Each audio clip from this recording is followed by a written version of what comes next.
Hi everyone, it's Professor Hatch in my very dark office because I have bad wiring right now.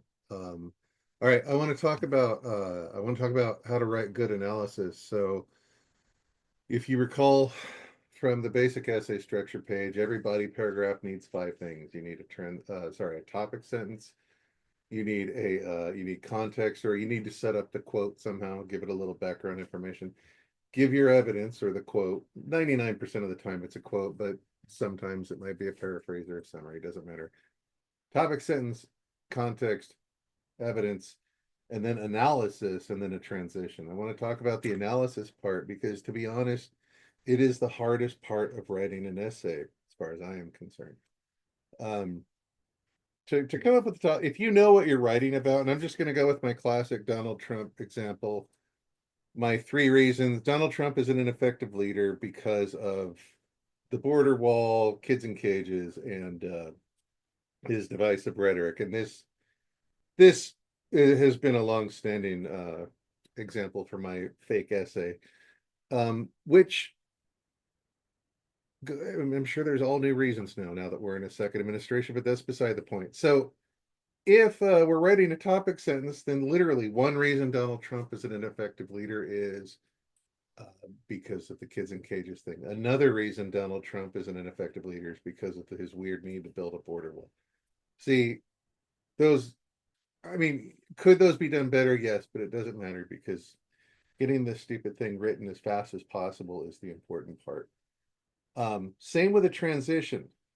The formula for the transition is always going to be, in addition to X, also Y. So in addition to the kids in cages thing, there's also the problem of Trump's need to build a wall along their southern border.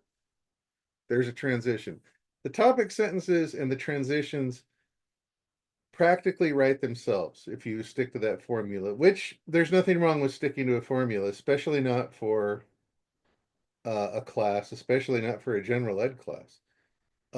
If you're writing for the New Yorker, then obviously you're already past the part of needing to use formulas. But in any case, the context. So, like, if we're giving a quote, just what are the relevant details about the quote? What do I need to know? So, if the quote is saying, I don't know, if the quote is saying something, let's go with the border wall. If the quote is a quote about how ridiculously expensive it would be to build a wall along our southern border, then the context is just going to be, who is saying this? And, it had better be like a person who actually understands the economy, as well as, the basic costs of construction and things like that, labor, materials. Um, and if it's just some guy on his blog, then don't use that quote. So part of setting up the quote is establishing who is saying the quote or who originally wrote the quote. And then, talking about why that person is someone you would want to quote in the first place. And it could literally be something, and I'm just going to pull this straight out of my butt, but like, so for setting up the quote, it could literally be something along the lines of, according to structural engineer Bob Smith, the cost of building a wall along our southern border would be too great. Okay, so we've identified the name of the speaker, and we've also established his credentials by saying he's a structural engineer who presumably understands something about how much it costs to build things. So you get the idea.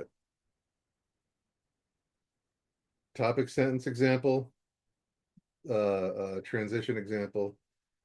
Uh, the I just realized what I'm doing with my hand. The context or the setting up the quote example, and then we've already got the quote. We have the quote for the paragraph, presumably. Um, so the last thing you need is your analysis, right? So that's the hard part. And so what I want to do right now, and I'm going to try and keep this video to under 30 minutes. And for anyone who just freaked out at the number, I don't know what to say. It's hard to write good analysis, and learning this stuff takes a minute.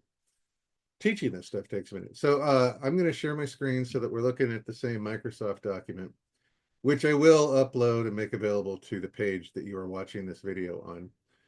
Share my screen. There it is. Okay. So here is my Microsoft document. I've already chosen a quote. And the quote I chose is from Between the World and Me by Ta-Nehisi Coates. From page 87, the quote reads, "I could see no difference between the officer who killed Prince Jones and the police who died, or the firefighters who died. They were not human to me, black, white, or whatever. They were the menaces of nature. They were the fire, the comet, the storm, which could, with no justification, shatter my body." Um, so you'll notice two things. One, you'll notice that I've got the part of that highlighted in yellow with red text, and that is because that is the part that I think is unnecessary. And your quotes should never be longer than 4 lines. So I'm just going to get rid of that and replace it with an ellipsis, which you can see down here. Just that tiny little ellipsis right there. In fact, I think I'm just going to highlight that ellipsis, damn it. So that's the first thing. And then two, also, I just want to point out that I made 2 copies of this quote, of the amended quote, one in MLA style and one in APA style. If you are taking one of my social sciences 3060 classes at Cal State San Bernardino, then you are writing in APA style. And this right here is what an APA citation looks like. For everyone else in every other one of my classes, you are writing in MLA style. And that's what a correctly formatted MLA citation looks like. And you'll notice in both cases, the closing quotation mark comes at the end of the quote, and then after that, the citation in parentheses, and then the period. There's not 2 periods. You just do it just like this. So here's the thing about, now that I've said that, here's the thing getting into what analysis is. Here's the thing about analysis. What you essentially are doing, the whole point of analysis is to justify the quote you used as a good quote in support of the topic sentence of your body paragraph. So explaining how and why it supports the topic sentence is what I've always told students to do, but it has occurred to me that actually this needs to be done. This needs to be, I need to go into greater detail about how to write good analysis. So hence this video. Let's start with the basic questions that you can ask about this quote. You can literally, I mean, it's the 5 W's: who, what, where, when, and why. And I'm going to give examples of, what these mean. So let's start with who. The TBD just means to be determined. Ignore it. Who? Well, Ta-Nehisi Coates is I'm just going to use his last name because spelling Ta-Nehisi is a pain in my ass. But Ta-Nehisi Coates is one of the Who's. Also, another possible Who is I don't know, the first responders that he is talking about, the 9/11 first responders that he's talking about in this quote. This is a quote that pisses a lot of people off. He could be talking about his friend Prince Jones, who was murdered by a police officer. So that is an example of who he could be talking about.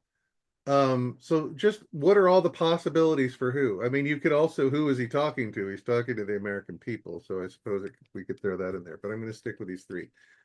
What? So what is he talking about? He's talking about, let's see, his inability. And if I were nicer, I would edit the parts where I pause out, but I don't want to have to learn how to edit. His inability to forgive the entire police force in our country because of the actions of one murderous officer. That's the what. That's what he's talking about. What else is he talking about though? Is there anything else? And actually, you know what? For this one, I'm not going to do it quite that way. I'm going to indent it yet again, so we have yet another sub bullet here.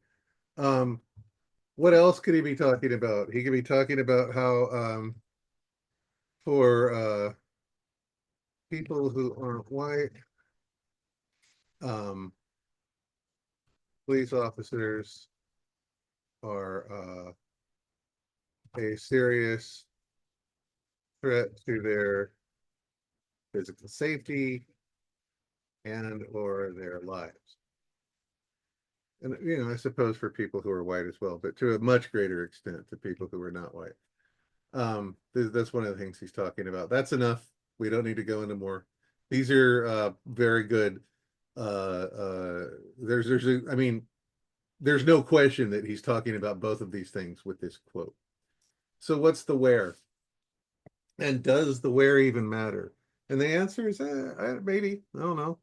But the where is he's talking specifically about New York and 9/11.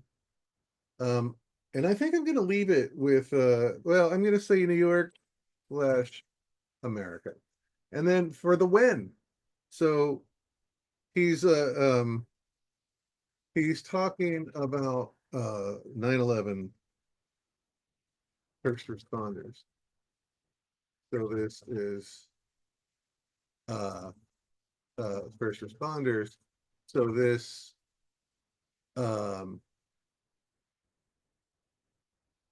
opinion he had at this point in time is early 2000s. Um, Also, what's another important when? He wrote this book in 2015. 2015 for 14 years after 9/11. So I'm just, yeah, 14 years after 9/11. Is there any other when that matters here? Maybe we're going to stick with those two for now because again, I'm going to try to keep this video under half an hour. Fingers crossed I succeed. And then why? What are possibilities for the why? Why is he writing this quote? Um, I think one of the possibilities for this is he's writing what he's he's writing that's a terrible way to start this. He writes what he does to um possibly shock the reader and force them to think about why he wouldn't have any sympathy for the loss, for the deaths of the first responders.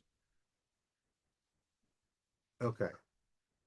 Um, he writes what he does possibly to shock the reader and force them to think about why he wouldn't have any sympathy for the deaths of the first responders. So, like, he's not saying he didn't care about the first responders who died on 9/11 because he just thinks they suck and because he's an asshole. He is so angry and so hurt and very likely traumatized by the very real unfortunate incident of a police officer murdering a good friend of his from Howard University. I think it's Howard. It is Howard. That he it permanently distorts him in a way, at least emotionally, and maybe not permanently, but he wrote. I mean, this happened. 9/11 obviously happened, September of 2001. But and then he writes this in 2015. This was published in 2015, so let's be honest, it was probably a couple years prior to that. But more than a decade after his after 9/11 and more than a decade after his friend was murdered by a cop, he's still so upset about it that he doesn't feel any hesitation to write these words about how he's incapable of feeling sympathy for the first responders who died on 9/11. So that's a powerful statement. He's willing to let people think of him as an unpatriotic asshole for the rest of their lives, maybe for the rest of his life, because that's how upset and angry he is with the police in our country. Specifically, the police in the area where his friend was murdered, which is not coming to mind at the moment, but also the police, because that problem of officers killing unarmed black people is not restricted to any one area. This is a thing that happens all over our country in upsetting numbers. So these are just things to contemplate: the who, what, where, when, and why. So, and these are, again, just the basic questions. But based on just that, um, I always tell my students that you need to have no less than three sentences of analysis following your quote. And if you have two quotes in a paragraph, you need to have three sentences of analysis after each quote. Otherwise, don't use the quote. If you can't write three sentences of analysis, you don't need the quote. It's a superfluous, unnecessary quote.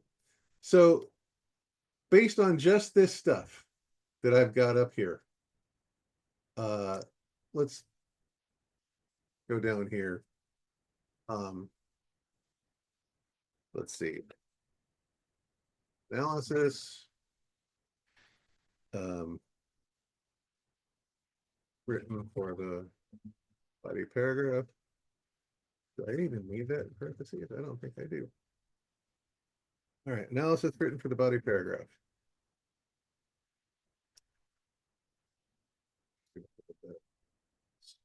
Because it helps me. All right, analysis written for the body paragraph. So based on all of this, let's review what I have written here for the basics. He's writing about the 9/11 first responders and how he was unable to feel bad for those of them who died because he saw them as the same as the officer who murdered his friend Prince Jones.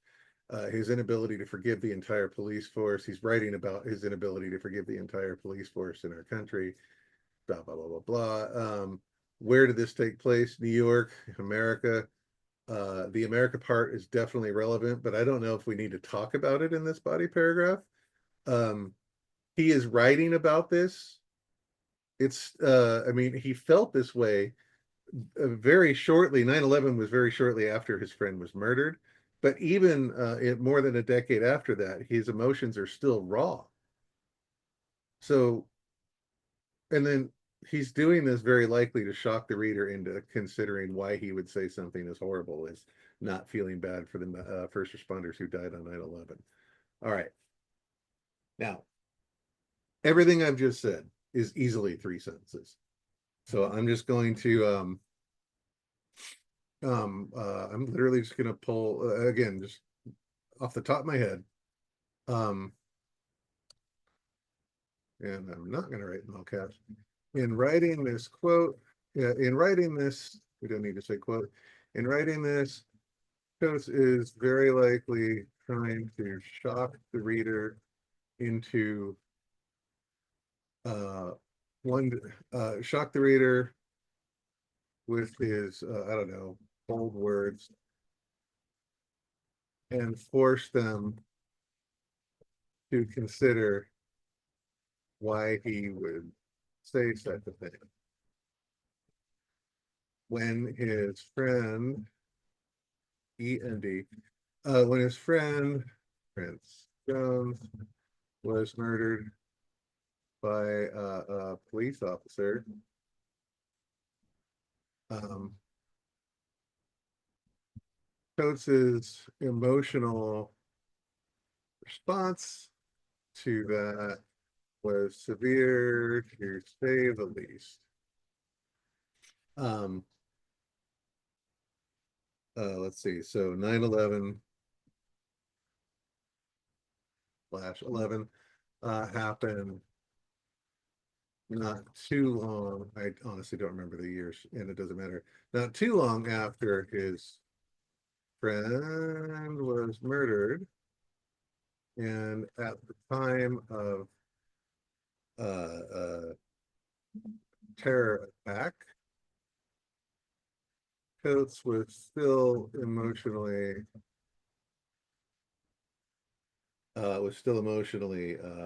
I'm just gonna say damaged by the loss of his actually damaged. I'm not gonna say damaged, traumatized by the loss of his friend. More than a decade after that, he is still emotionally raw over his loss and his anger toward the police in our country. I don't want to use our. It's best to not use any first or second person. It's best to use all third person. And our is, I believe that's first person plural.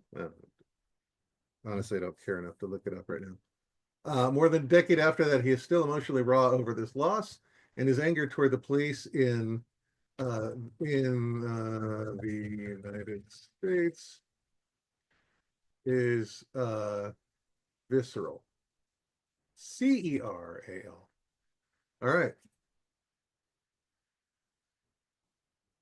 So what do we have here?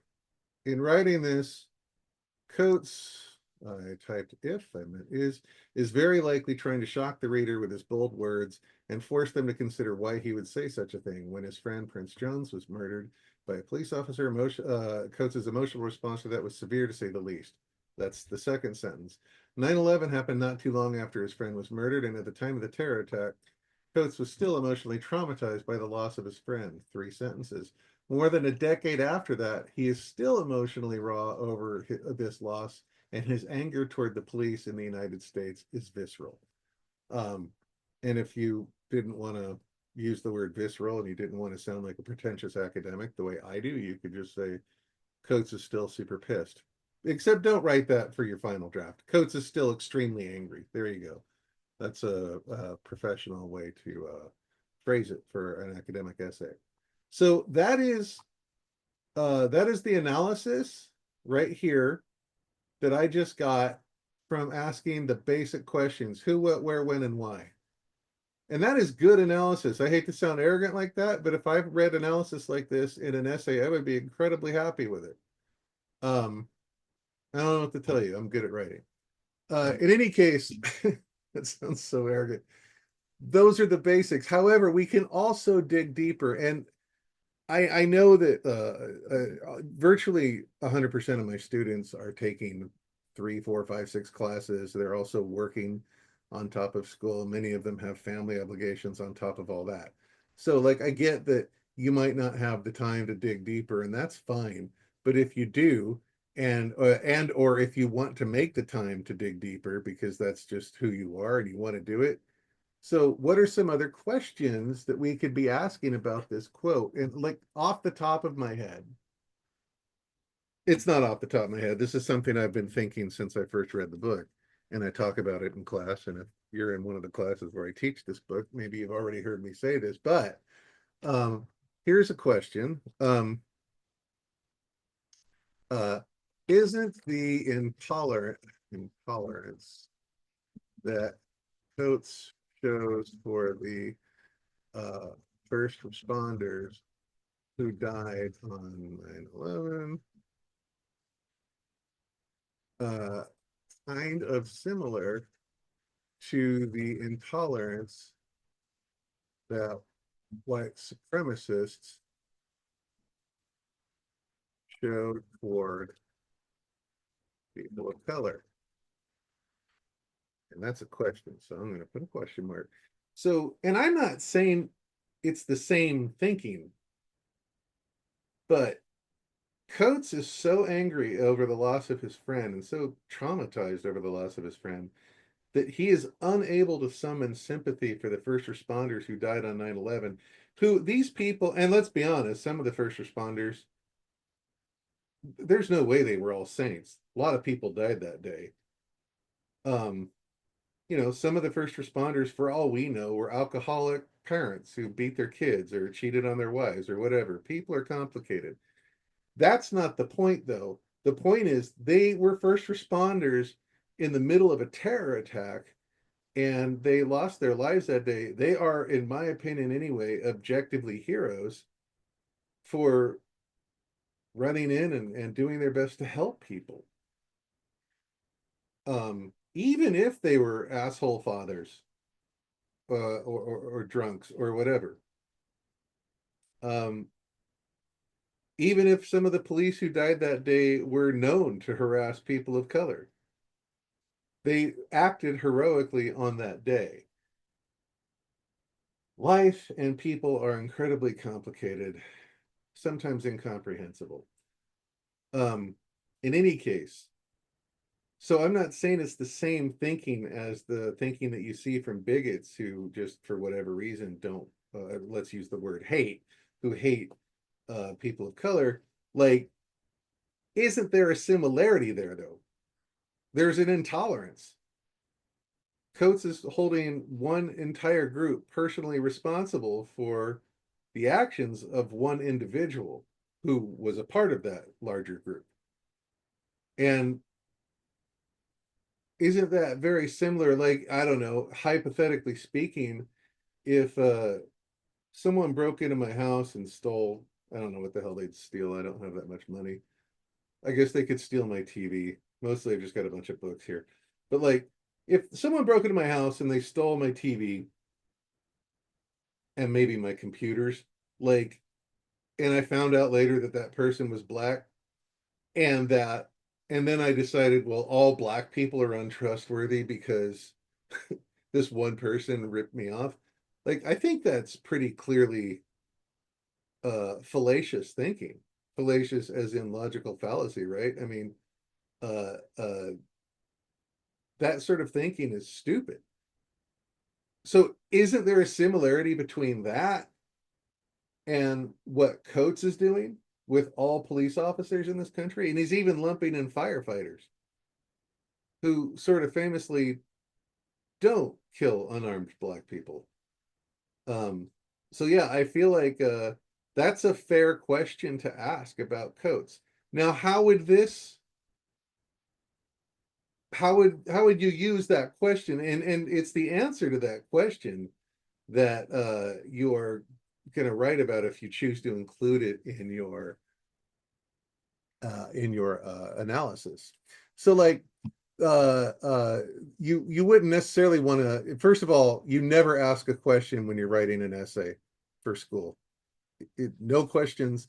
If there's a question mark in your essay, it had better be a quote, a direct quote from someone who is asking a question, not one of your own questions. Essays are all statements, 100% statements.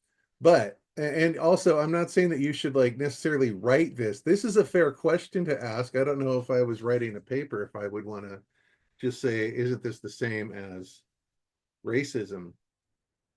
But like, to take that question and ponder it, um, let's go back up here. I've already got 4 sentences of analysis here. Moving forward with trying to answer that question. Um, Perhaps it is because um, his oh gosh, Coates is still carrying around this trauma that he makes the mistake of blaming the whole of law enforcement for the actions of only one of their members. Um, Ironically, I don't know if that's ironic or not, but I don't care. Ironically, this way of thinking is similar to the thinking he let's see, of the dreamers, or the people who think they're white. I don't know why I'm capitalizing each of those words, or the people who think they're white, because it's kind of a title, I guess.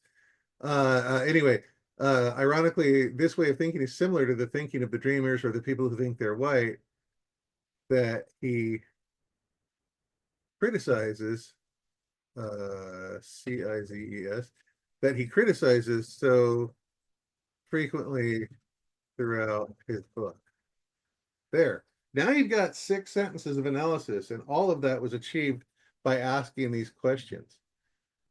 Are there other questions that you, I'm going to save this document before I undo this. Are there other questions you could ask that would push even further? Absolutely. What are those questions? I don't know off the top of my head. And again, I'm really shooting to not have a video that's longer than 30 minutes here. But so like that, if we are looking at the last thing I'm going to do, and then I'm going to call it the outline. So the outline, let's just call this body paragraph 1. So okay.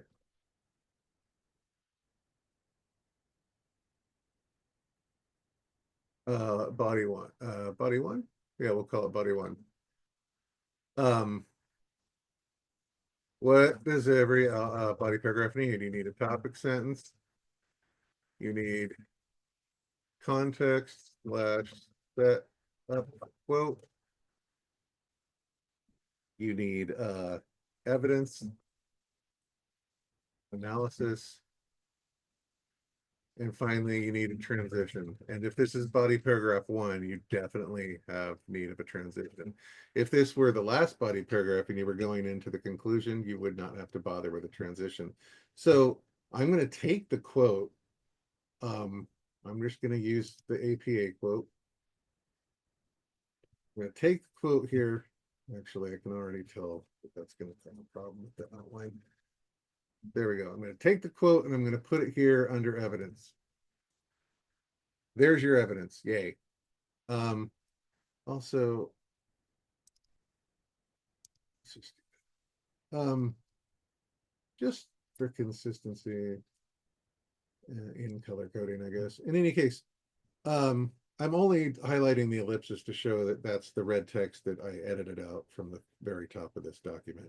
In any case, there's your evidence, which again, you don't have to start with evidence. It's just how I like to know what evidence I'm going to be using before I start writing a body paragraph. Although certainly there have been probably several hundred times where I've started with the topic sentence and then I've gone off to find the evidence to match. But in any case, so the analysis, which again is the hardest part of writing body paragraph slash essay, gonna paste it in right there. And so here's, I'm just assuming that this essay is like a rhetorical analysis essay. One of the claims that Coates makes in his book, Between the World and Me, because it's the title of a book, should be italicized. If it were the title of an article, it would not be italicized and it would be in quotation marks. And I'm just saying that because that needs to be repeated. One of the claims that Coates makes in his book, Between the World and Me, is that there is no difference between the, let's see, 9/11 first responders and a natural disaster. So there's your topic sentence. That took me what, 20 seconds, 30 seconds to write?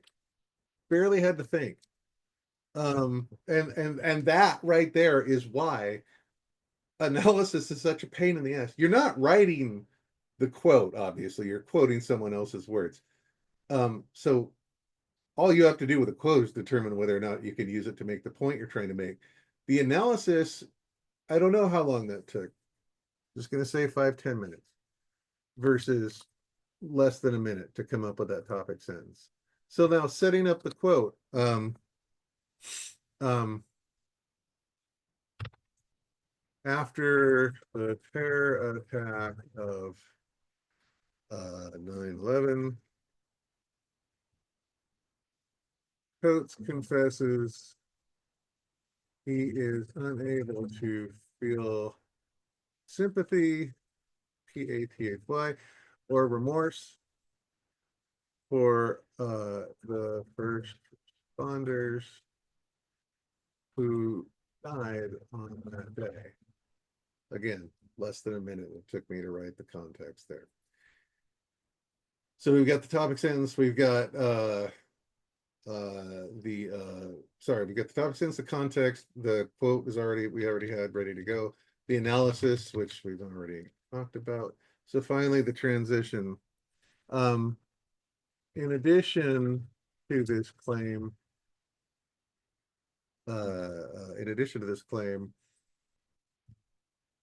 um, I don't know, comma, Coates also makes the claim that